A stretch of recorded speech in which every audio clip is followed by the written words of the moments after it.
የምወስዳችሁ ነው የሚሆነው። እስኪ ስለ መድፈኞቹ አርሰናልን በተመለከተ በመረጃ ምንጫችን እንግዲህ ካገኘነው በቀዳሚነት እናንሳ። አርሰናል በፕሪሚየር ሊጉ ታሪክ እጅግ ትርፋማ ክለብ እንደመሆኑ መጠን እንግዲህ በዚህ ክረምት ማለት ነው ወደ 200 ሚሊዮን ፓውንድ አካባቢ የዝውውር በጀት እንደተመደበለትም ነው ዘገባዎችም እያመላከቱ የሚገኙት። ታዲያ መድፈኞቹ ከ200 ሚሊዮን ፓውንድ በላይ ለማውጣት እንደዚሁም የሚችሉበት ሁኔታም ተመቻችቶላቸዋል። ስለዚህ በፋይናንሻል ፌር ፕሌይ የመጠየቅ ዕድላቸው አነስተኛም ይሆናል።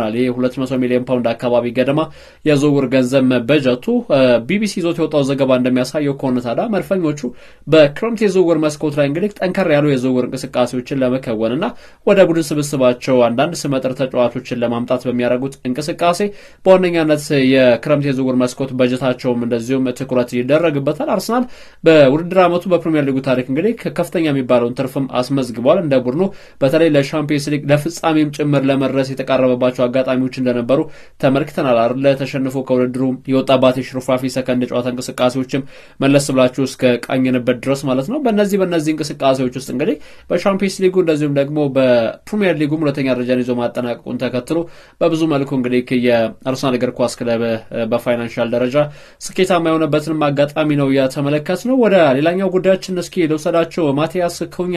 ማቲያስ ኩኛ የማንቸስተር ዩናይትድ እግር ኳስ ቡድን እንግዲህ በዋነኛነትም ፊርማውንም ያስቀመጠ ተጫዋች ሆኗል። የልጅ በብዙ መልኩ የሚጠበቅ እንደዚሁም ደግሞ አስደናቂ የሚባል ፐርፎርማንስን ያሳይ የሚገኝ ልጅ እንደነበር ይታወቃል በወልቭስ ቤት። እስኪ ስለዚህ ልጅ ዝርዝር ያሉ ጉዳዮችን በመጠኑ ቢሆን ለማንሳሳት ጥረቶችን እናርግ። እስከ 2030 የሚያቆየውን የ5 ዓመት ኮንትራትን ፈርሟል። እስከ 2031 አካባቢ የማራዘም መብትን የሚያካተተ ኮንትራትን በማንቸስተር ዩናይትድ ቤት እንግዲህ ይፈርሟል። ተጫዋቹ በብዙ መልኩ ይጠበቃል። እንዴት በማንቸስተር ዩናይትድ ቤት በምን መልኩ ይጠበቃል ይሄ ልጅ የሚለውን ጉዳይ ደግሞ ለመመልከት ጥረቶችን እናርግ። ማቲያስ ኩኛ የተሰኘውን የወልቨርሃምፕተን ወንደርስ የፊት መስመር ሰላፊ ተጫዋችም ወደ ቡድን ስብስቡ መቀላቀሉንም አረጋግጧል። እንግዲህ ማንቸስተር ዩናይትድ ታዲያ ይህንን ልጅ ወደ ቡድን ስብስቡ መቀላቀሉ እውን ሲሆን ምን የተሰሙ አዳዲስ ጉዳዮች አሉ? ክለቡን ለማጠናከር ሩበን አሞሪም የሄደበት እርምጃስ ምን ይመስላል? ተያያዥ ጉዳዮችን እስኪ በወፍ በረር ለማነሳሳት ጥረቶችን እናደርግ። የቀድሞው የአትሌቲኮ ማድሪድ ተጫዋች ነው።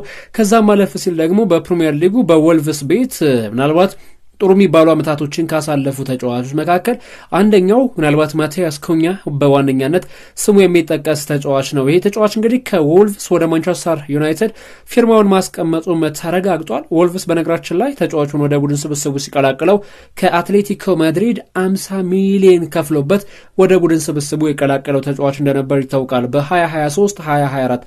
ታዲያ ወደ ፕሪሚየር ሊጉ ማቲያስ ኩኛ ካመራበት ጊዜ አንስቶ ልዩነት ፈጣሪ ተጫዋች መሆኑ ተመልክተናል።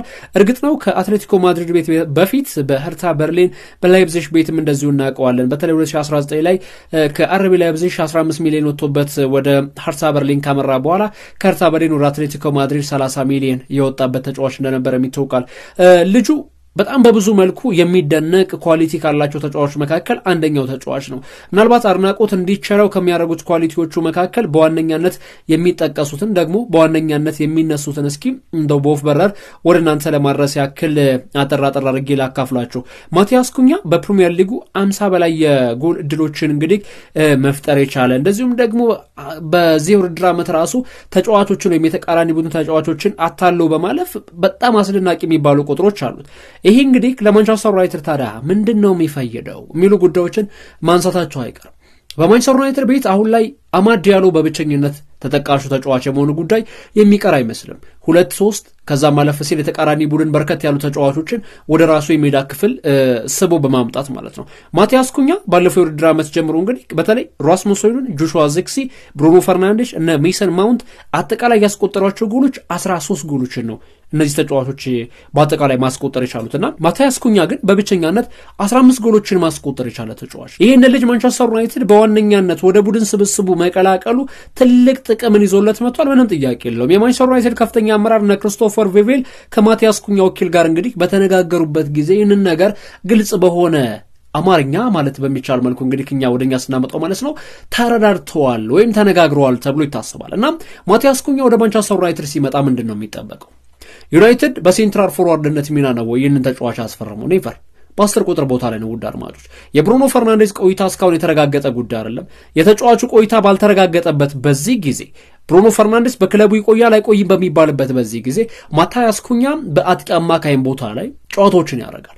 ማንቸስተር ዩናይትድ በቅርብ የጨዋታ እንቅስቃሴ ልብ ብላችሁ ከተመለከታችሁ ለምሳሌ የአጥቂ አማካኝ ቦታ ላይ ብሩኖ ፈርናንዴዝን አሊያንድሮ ጋርናቾ፣ ብሩኖ ፈርናንዴዝን ከሜሰን ማውንት፣ ተመሳሳይ እንደዚህ ሜሰን ማውንትን ከብሩኖ ፈርናንዴዝ ወይም ደግሞ ከአሊያንድሮ ጋርናቾ ጋር በዋነኛነት ሲያጣምሩ ተመልክተናል። ታዲያም በማንቸስተር ዩናይትድ ቤት አሁን የማታያስ ኩኛ እንቅስቃሴ ከዚሁ ጋር የሚገናኝ ነው። ውድ አድማጮች በዋነኛነት ተጫዋቹ በ10 ቁጥር ሚናነት ወይም በተደራቢ አጥቂነት ሚና ወደ ማንቸስተር ዩናይትድ መጥቷል። ብራያን ቤሞ የሚፈርም ከሆነ ለማንቸስተር ዩናይትድ ይሄ ሁለት የአጥቂ አማካኝ ተጫዋች ማለትም ከሴንትራል ፎርዋርድነት ሚናውን ከሚወጣው ተጫዋች በፊት ያሉት ተጫዋቾች የማንቸስተር ዩናይትድ ተጫዋቾች ማለት ነው ቁጥራቸው 2 ይሆናል። ብሩኖ ፈርናንዴዝ ካለቀቀም ተመሳሳይ አይነት ታክቲክ ነው የሚከተሉት። ብራያን ቤሞ ቢመጣ ማታያስ ኩኛና ብራያን ቤሞ ከአጥቂ ጀርባ ያለውን ቦታ ይዛሉ። ብሩኖ ፈርናንዴዝ የሲኤምኤፍ ወይም ሴንትራል ሚድፊልደር ሚናነት ቦታ ላይ ይሰለፍና ከዛ እንደገና ማንቸስተር ዩናይትድ ኳስ ወደ ፋይናል ሰርድ በሚያንሸራሽሩበት አጋጣሚ ቁጥራቸው ወደ 4 ከፍ እንድል የአጥቂዎቹ ከዛ ማለፍ ሲል ደግሞ 5 ወይም 6 መሆን የሚጠበቅባቸው ከሆነ አማድ ዲያሎ የቀኝ ተከላካይና የአጥቂ መስመሩን በማያያዝ የማጥቃት ሂደቱን የሊንክ አፕ ስራውን በዋነኛነት ይወጣል። ለዚህም ሮበን አሞሪም ለሚጠቀመው በባክስሪ ጀምሮ ከዛ እንደገና በፋይናል ሰርድ ላይ ስትመለከቱ ደግሞ ቁጥራቸው ወደ 4 እና ወደ 5 የሚያመዝኑ ተጫዋቾችን የምንመለከትበት በተቃራኒ ሜዳ ክፍል ኳስ ይዝ ማለት ነው። ይህንን እንቅስቃሴ ተግባራዊ ከሚያደርጉ ተጫዋቾች መካከል አንደኛው ማታያስ ኩኛ በወልቭስ ቤት በዚህ የጨዋታ አቀራረብ ተመልክተነዋል። እንደዚሁም በአትሌቲኮ ማድሪድ ቤት የሚቸገር አይነት ተጫዋች አልነበረም። ያን ያክል ይቸገራል ብለን የምናወራለት አይነት ተጫዋች አልነበረም። ይሄ ልጅ አሁን ላይ እንግዲህ በማንቸስተር ዩናይትድ ቤት ልዩነትን ለመፍጠር ለሮበን አሞሪም የመጀመሪያ ፈራሚ ሆነው መጥቷል። በጣም በርካታ ፈላጊ ክለቦች ነበሩ። ተጫዋቹ የማንቸስተር ዩናይትድ ደጋፊ እንደነበረ በተደጋጋሚ ጊዜ ተናግሯል። ልጁ ማንቸስተር ዩናይትድን የደገፍኩ ነው ያደግኩት፣ ለማንቸስተር ዩናይትድ መጫወት ፈልጋለሁ፣ ተመሳሳይ ሀሳቦችን ይሰጥ ነበርና አሁን ህልሙን እውን ሆኖ ወደ ኦልድ ትራፎርድ ወደ ቲያትር ኦፍ ድሪምስ የከተመበትም አጋጣሚ ተመልክተናል። ልጁና የማንቸስተር ዩናይትድ ደጋፊዎች፣ መላው የእግር ኳስ ወዳድ ማህበረሰብ የማቲያስ ኩኛ ዝውውር እንዴት ትመለከቱታላችሁ? የሮበን አሞሪም የክረምት የዝውውር መስኮት የመጀመሪያ ፈራሚ የኦልድ ትራፎርድ የተሐድሶ ግንባታ ምናልባትም እንደ ቋሚ እንደ መሰላል እንደ ዋነኛ ግድግዳ ተደርጎ የሚወሰድ ተጫዋች ነው ወይስ ሌሎች ምላሾች ይኖሯቸዋል? እስኪ ሀሳቦቻችሁን አካፍሉን። ማታያስ ኩኛ የማንቸስተር ዩናይትድ የክረምት የዝውውር መስኮት የመጀመሪያ ፈራሚ መሆኑ እርግጥ ሆኗል። ወደ ሌላኛው ጉዳያችን ስናመራ እንግዲህ ኩዳ አድማጮቻችን የብሩኖ ፈርናንዴዝ እና የአልሂላልን ጉዳይ እናገኛለን። አልሂላል አሁን ላይ እንግዲህ ከብሩኖ ፈርናንዴዝ ጋር ለአንድ ሳምንት ያክል ድርድሮችን ሲያደርጉ እንደነበር ይታወቃል። እነዚህ የድርድር እንቅስቃሴዎች አሁን ላይ አዎንታዊ በሚባል መልኩ እንደቀጠሉም ነው መረጃዎችም የሚያመላክቱት። ታዲያ የዝውውር መረጃዎቻችን እንደሚያመላክቱት ከሆነ እና ቢን ጃኮብስም ጭምር ከዚህ ጉዳይ ጋር በተገናኘ ሰፊ መረጃዎችንም አጋርተዋል። ብሩኖ ፈርናንዴዝ በዚህ ጊዜ እንግዲህ ከቤተሰቡ ጋር እየተወያየ እንደሚገኝ እንደዚሁም ደግሞ ፈርናንዴዝ መስማማት አለመቻሉ ዋና ነገር እንግዲህ በሱ ብቻ የተመሰረተና እርምጃውም ለተጫዋቹም ለቤተሰቦቹም ተስማሚ መሆን መቻል አለበት። ከእግር ኳስ ውሳኔ በላይ ሆኗል የተጫዋቹ ውሳኔ ተብሏል። በተለይ አልሂላል እንግዲህ እስከ ዕለተ አርብ ድረስ የመጨረሻ ውሳኔውንም ወይም የመጨረሻ መልሱንም ይፈልጋል። ለማንቸስተር ዩናይትድ ምንም አይነት መደበኛ የዝውውር ጥያቄ አላቀረቡ የሚባል እንጂ እስካሁን ድረስ እንግዲህ ማለት ነው ብሩኖ ፈርናንዴዝን ለማስፈረም እስከ 100 ሚሊዮን ፓውንድ ለማቅረብም ዝግጁ ናቸው ተብሏል። ተጫዋቹ የሚያምንላቸው ከሆነ ወደ ሳውዲ እንደሚያመራ በፍጹም የዝውውር እንቅስቃሴዎች ላይ መሰናክል ይሆናል ብለው የማያስቡት ለማንቸስተር ዩናይትድ የሚከፍሉት ገንዘብ ነው። ስለዚህ አልሂላሎች እንግዲህ ብሩኖ ፈርናንዴዝን ለማስፈረም ምናልባትም ስምምነት ላይ አልደረሱም፣ ነገር ግን ተቃርበዋል የሚሉ መረጃዎችን ነው በዋነኛነት እየተመለከትን የምንገኘው። ስለዚህ ማለት ምን ማለት ነው? አልተስማሙም፣ ነገር ግን ተቃርበዋል ካለን በቀጣይ ዝውውር ቀናቶች ማለትም የዝውውር መስኮቱ ገና ከተከፈተ በጣት የሚቆጠሩ ጥቂት ቀናቶች ናቸው የተቆጠሩ። ስለዚህ እንደ ቡድን ማንቸስተር ዩናይትድ ከተጫዋቹ ዝውውር የሚጠቀምበት ሞስት ፕሮባብሊ ከፍተኛ ይሆናል። የቀድሞው የወልቭስ ተጫዋች እንደዚሁም ሮበን ኔቬስ ስለ ብሩኖ ፈርናንዴዝ ከአልሂላል ጋር ስሙ ስለመገናኘቱ ጥያቄ ቀርቦለት ነበር። እኔ አለም የፖርቹጋል ብሔራዊ ቡድን አጋሮቼ በሙሉ ምናልባትም የአልሂላል ተጫዋቾች ቢሆኑ ብዬም እመኛለሁኝ የሚል ሀሳቡን እንደው በደፈናው የሰጠበትም ጉዳይ አለና ተጫዋቹ ምናልባት ብሩኖ ፈርናንዴዝ ወደ ሳውዲ አረቢያ አምርቶ የአልሂላል ንብረት መሆኑ የሚቀር ጉዳይ የመሰለኝ አይደለም። እውነት ለመናገር ፋብሪዚዮ ሮማኖ ከዚህ ጉዳይ ጋር አንድ መረጃን ይዞ ወጥቷል። የብሩኖ ፈርናንዴዝ ወኪል ማለትም ሚጌል ፒኖ ማለት ነው ወደ አውሮፓ ተመልሷል። አሁን በሳውዲ ነበር ቆይታ ያደረገው። ከማንቸስተር ዩናይትድ ሰዎች ጋር ንግግር ለማድረግ ነው እንግዲህ ወደ አውሮፓ በዋነኛነት የተመለሰው። ወኪሉ ስለ ብሩኖ የወደፊት ቆይታ ያለውን ነገር እንግዲህ ከዩናይትድ ሰዎች ጋር በግልጽ ይነጋገራል። አልሂላል ብሩኖን የፕሮጀክታቸው ዋነኛና ቁልፍ ያደርጉታል። እንደዚሁም አልሂላሎች በዋነኛነት በነገራችን ላይ ብሩኖ ፈርናንዴሽን የሚፈልጉበት ምክንያት በዓለም ክለቦች ዋንጫ አልሂላል ተሳታፊ ቡድን እንደሆነ ይታወቃልና በዚህ በዓለም ክለቦች ዋንጫ ጥሩ የሚባል ፐርፎርማንስን ለማሳየት እንደዚሁም የተጫዋቹ እንቅስቃሴ ያግዘናል ወይም ደግሞ ጠቀሜታው የጎላ ነው ብለው ያስባሉና ለዚህም ይመስላል በቡድን ስብስባቸው ውስጥ ይህንን እንግዲህ ፖርቹጋላዊ ኮከብ ለመቀላቀል የሚያሰቡት ወይም ደግሞ በዋነኛነትም ኢላማቸው ያደረጉት የሚሉ ዘገባዎችን በሰፊው እንዲሰሙ ያደረገበትም ጉዳይ አለ። በእርግጥ እናንተ ሱዳን አድማጮች እንደው ምን ታስባላችሁ? የብሩኖ ፈርናንዴዝ እና የማንቸስተር ዩናይትድ እህል ውሃ እንዲህ ባለ መልኩ የሚጠናቀቅ ከሆነ በማንቸስተር ዩናይትድ ቤት ጉዳቱ አያመዝንም ወይ? ብሩኖ ፈርናንዴዝስ እንደዚሁም ደግሞ በማንቸስተር ዩናይትድ ቤት የሚቆይ ከሆነ እድሜው 30 ላይ እንደመድረሱ መጠን በቀጣዮቹ 2 እና 3 ዓመታት ማንቸስተር ዩናይትድ አትፈለግም የመባሉ ጉዳይስ ምናልባት ሊቀር የሚችልበት መንገድ ይኖራል? እስኪ ሀሳቦቻችሁ እንድታካፍሉን በአክብሮት እንጋብዛችኋለን።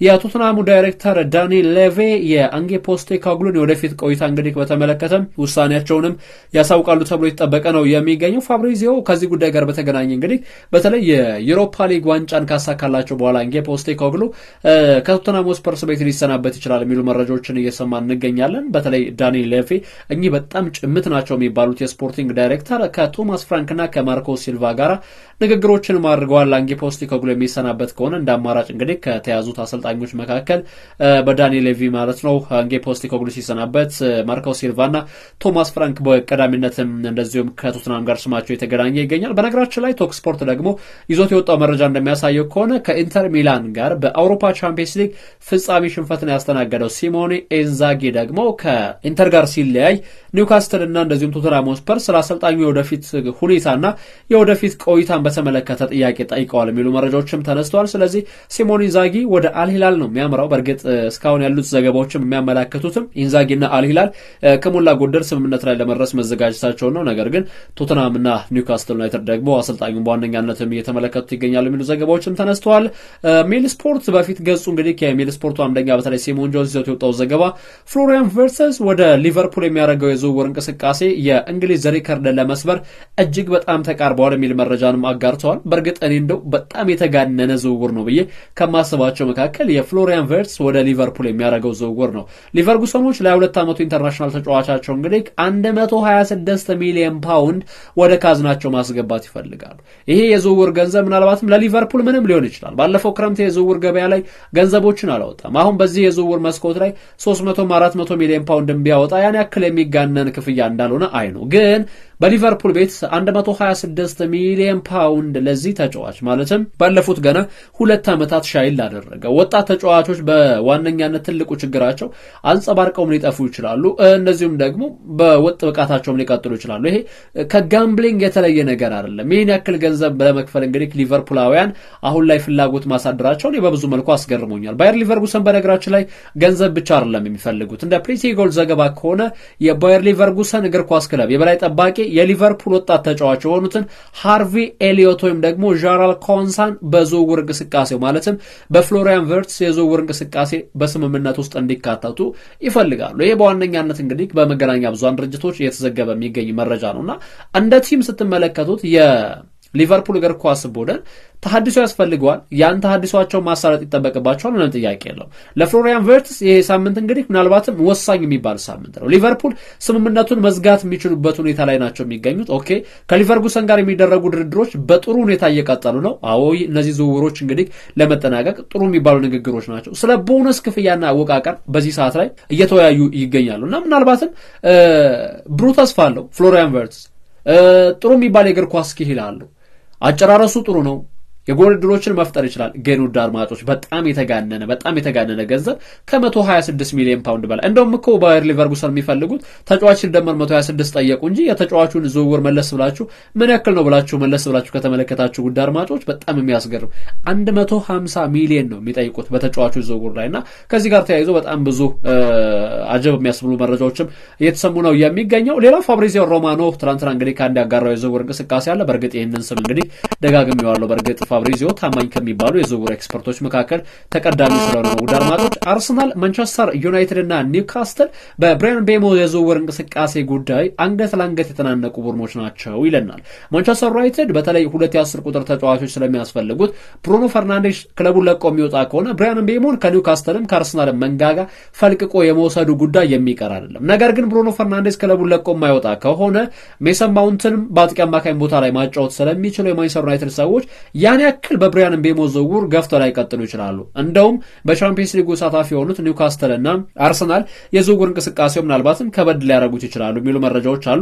ነገር ግን እንደ ቡድን ስትመለከቱት የማንቸስተር ዩናይትድ እግር ኳስ ቡድን አሁን ላይ በጣም በርካታ ተጫዋቾች ይለቃሉ። ለምሳሌ ጀረን ሳንቾ፣ አንቶኒ ሳንቶስ፣ ማርከስ ራሽፎርድ እነዚህ ተጫዋቾች ራስመስ ሆይሉንድን ጨምሮ በፊት መስመሩ ላይ ምናልባት ክለቡን ይለቃሉ ተብሎ በቀዳሚነት እንደነ አሌሃንድሮ ጋርናቾም ጭምር ማለት ነው ተገቢ ክፍያ ከቀረበ ከማንቸስተር ዩናይትድ ጋር መለየታቸው የሚቀር ያልሆኑ ተጫዋቾች አሉና በዚህ ምክንያት ማንቸስተር ዩናይትድ ለምሳሌ ፍሮንት ስሪ ላይ ያልን የምንጠራ ወይም ደግሞ የፊቱ 3 አጥቂዎች በማንቸስተር ዩናይትድ ቤት አሁን ላይ በአዲስ ተጫዋቾች ይተካሉ።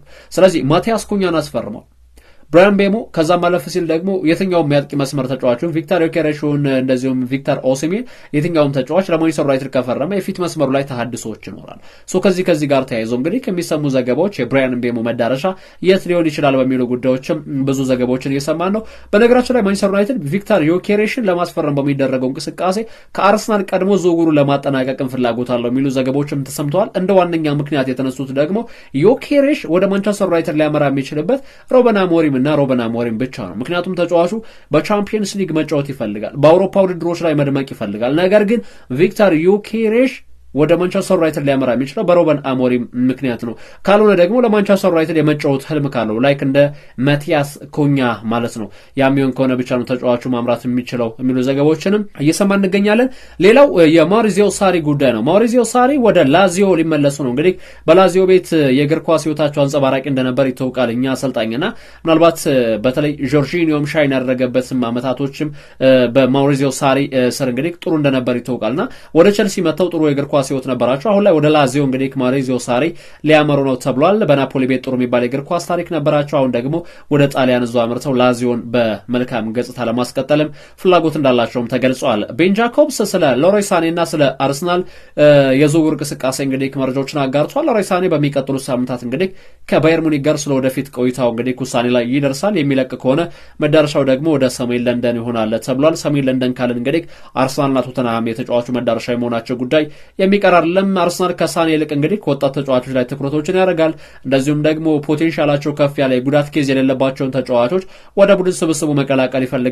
ግን ደግሞ መዘንጋት የሌለብን ጉዳይ ሌሮይ ሳኔ በነጻ ዝውውር ከተገኘ የሚጠላ አይነት ተጫዋች እንዳልሆነ በደንብ መገንዘብም ይጠበቅብናል።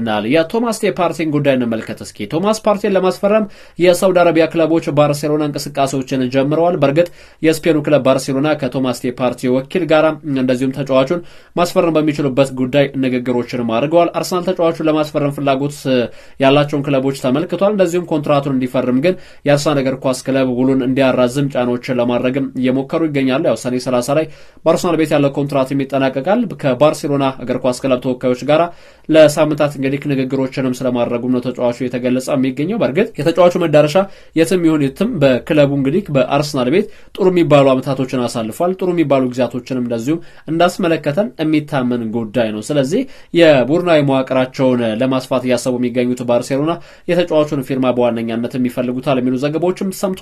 ወደ ሌሎች ጉዳዮቻችን እስኪ ልውሰዳቸው። ወደ አድማጮቻችን እንደው ምናልባት በዝውውር ገበያው ላይ በጣም ብዙ የዝውውር ጭምጭምታዎችን እየሰማ እንገኛለን። በተለይ ከማንቸስተር ሲቲ ጋር በተገናኘ ደግሞ አሁን ማንቸስተር ሲቲ ክለቡን ለማጠናከር በሚደረጉ እንቅስቃሴዎች ላይ ሪያን ቸርኪን ወደ ቡድን ስብስቡ ለመቀላቀል በዋነኛነት እንግዲህ ከፈላጊ ቡድን ሆኖ ብቅ ስለማለቱም ተነግሯል። ያው ሪያን ቸርኪ በግሉ ወደ ማንቸስተር ሲቲ ማምራት ይፈልጋል ወይም ደግሞ የማንቸስተር ሲቲ የፔፕ ጓርዲዮላ ቡድን የዋንጫ ቡድን ነው ብሎ ስለሚያስብ እዛ ቡድን ላይ ቢቀላቀል እንደ ቡድን በጣም ጥሩ የሚባሉ አመታቶችን ማሳለፍ እንደሚችል እንደዚሁም ደግሞ እንደ ቲም በማንቸስተር ሲቲ ቤት ስኬታማ የሚባሉ ጊዜያቶችን ማሳለፍ እንደሚችልም ነው መረጃዎችም እየጠቆሙ የሚገኘው። በዚህም እንግዲህ በቀጣይ መዳረሻው ሊሆን ይችላል የተባለው ወደ ማንቸስተር ሲቲ ነው። ሊቨርፑል ግብ ጠባቂውን ለመሸጥ ስምምነት ላይ ደርሷል። እንግዲህ ቁጥር 2 ግብ ጠባቂያቸው የሆነው ኬለር መዳረሻው ወደ ብሬንፎርድ ይሆናል ተብሏል። ብሬንፎርድ ለግብ ጠባቂው ዝውውር እንግዲህ ከ18 ሚሊዮን ፓውንድ አካባቢ የዝውውር ሂሳብም ከፍለዋል። የቀድሞ ግብ ጠባቂያቸው ማርክ ፍሎከን እንግዲህ ወደ ባየር ሌቨርኩሰን ማምራቱን ተከትሎ ነው ብሬንፎርድ አሁን ላይ ኬለርን ወደ ቡድን ስብስባቸው መቀላቀልም አስበው እየሰሩ የሚገኘው። በነገራችን ላይ በሊቨርፑል እንግዲህ በሁለት የካራቦ ካፕ ፍጻሜ ጨዋታዎችን ጨምሮ 67 ጨዋታዎች ላይ መሳተፍ የቻለ ተጫዋች እንደሆነ የሚታወቃል። ይህ ተጫዋች ምናልባት በቀጣይ አንጸባራቂ የሚባሉ ብቃቶችን ሊያሳየን ይችላል፣ የሚጠበቅ ጉዳይ ነው። ቲቦ ኮርቷ